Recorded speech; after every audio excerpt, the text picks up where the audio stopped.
employee of Ye has filed a lawsuit against the rapper for things he says happened inside his Malibu home. And now it is news reporter Michelle Fisher joins us now live with more on these allegations. Well, tonight, Ellen and David, we are hearing from the man behind this latest lawsuit against the rapper, the former employee suing over things that happened while he was working on a construction project, one he says he hasn't yet been fully paid for. Kanye West, the rapper who now goes by Ye, is facing a new lawsuit, this one over his multi-million-dollar beachfront Malibu mansion. This is a case about wrongful termination, failure to pay wages, discrimination based on medical condition, and putting an employee in an unsafe space. The plaintiff, Tony Saxon, filing the suit Wednesday in L.A. County Superior Court, 2 years after he says Ye hired him in September of 2021 as a project manager.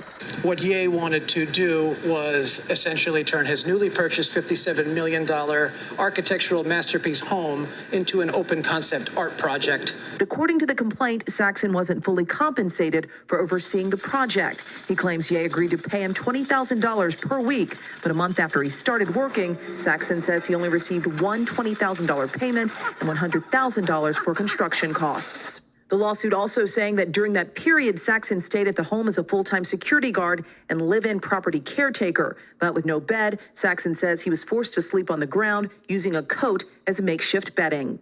Tony suffered injuries to his back as a result of carrying concrete and having to sleep on the floor. Kanye fired him because he complained about the working conditions and his injury.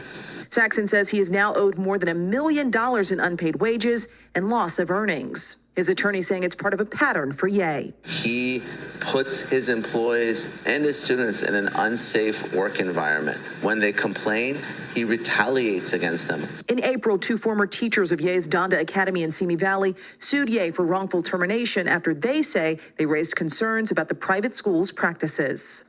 And we have reached out to Ye's attorneys for comment, but so far have not yet heard back.